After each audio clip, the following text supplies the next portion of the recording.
Hello everyone, I am Dr. Kirti, pediatrician from Medicover Hospital, Nellore.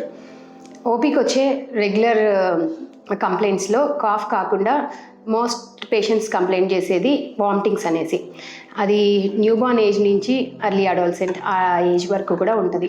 Newborn ఏజ్లో మామూలుగా న్యూబార్న్స్లో మనం చూసేది ఎవ్రీ టైం ఇలా కొంచెం పిల్లలకి పాలు నోట్లోకి రావడం, పడుకున్నప్పుడు ర్యాండమ్గా పేరెంట్స్ గమనిస్తారు. కర్డిలైన మిల్క్ కానీ నోట్లోకి వచ్చి ఉండడం, నెక్స్ట్ ఫీడ్ ఇవ్వబోయే ముందు గమనిస్తుంటారు. అదంతా కూడా వామిటింగ్ లాగా కన్సిడర్ చేస్తారు. బట్ యూజువల్లీ న్యూబార్న్స్లో దాన్ని వామిటింగ్ అనకూడదు, రిగర్జిటేషన్ అంటాం. పిల్లల్లో అది నార్మల్గా వస్తూ ఉంటుంది, దాన్ని ట్రీట్ చేయాల్సిన అవసరం లేదు.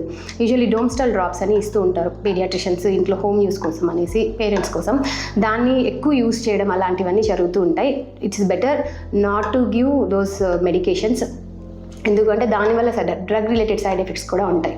So with doctors consultation only you have to use any medication regarding vomitings. Next ఇది కాకుండా పీడియాట్రిక్ ఏజ్ గ్రూప్లో మోషన్స్ వామిటింగ్స్ అవ్వడము జీఈ వల్ల లేకపోతే రిఫ్లెక్సెస్ వల్ల ఇలాంటివి కామన్ రీజన్స్.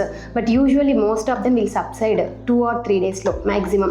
సో ఈ 2 or 3 డేస్లో ఈ వామిటింగ్ అనేది తగ్గట్లేదు అని అంటే definitely has to be evaluated. అది కాకుండా ఒక క్రానిక్గా ఉంది, కొంచెం ఎక్కువ లాంగ్ డ్యూరేషన్గా పిల్లలు ర్యాండమ్గా మేబీ వీక్లో ఒక 3-4 టైమ్స్ వామిటింగ్స్ అనేది జరుగుతూనే ఉంది, తగ్గట్లేదు అని అంటే దానికి కూడా వేరే రీజన్స్ ఉంటాయి. ఫుడ్ అలర్జీస్ ఉండొచ్చు, ఇంకేదైనా మేజర్ ఇష్యూస్ కూడా ఉండొచ్చు. So these also have to be evaluated. So more than 3 days vomitings ఉన్నాయి, ర్యాండమ్గా వీక్లో మోర్ దాన్ 3 to 4 times అవుతూ ఉంది over a period of time అని అంటే డెఫినెట్లీ కన్సల్ట్ అయ్యి ఎవాల్యుయేట్ చేసుకోవాలి. ఇప్పుడు రీసెంట్గా గమనించింది ఏంటంటే అర్లీ అడాల్సెంట్ అంటే స్కూల్ గోయింగ్ పిల్లల్లో స్ట్రెస్ వల్ల, సెడెంటరీ లైఫ్ స్టైల్ వల్ల, ఎగ్జామ్స్ ఇవన్నీ, స్లీప్ డిస్టర్బెన్సెస్ ఇవన్నీ ఉండడం, ఎక్కువ లేట్ నైట్స్ నిద్రపోవడం, వీటన్నిటి వల్ల కూడా stress related vomiting, cyclic vomiting syndromes అట్లా అంటాము. సో ఇలాంటివి కూడా ఎక్కువ అవుతున్నాయి కంప్లైంట్స్.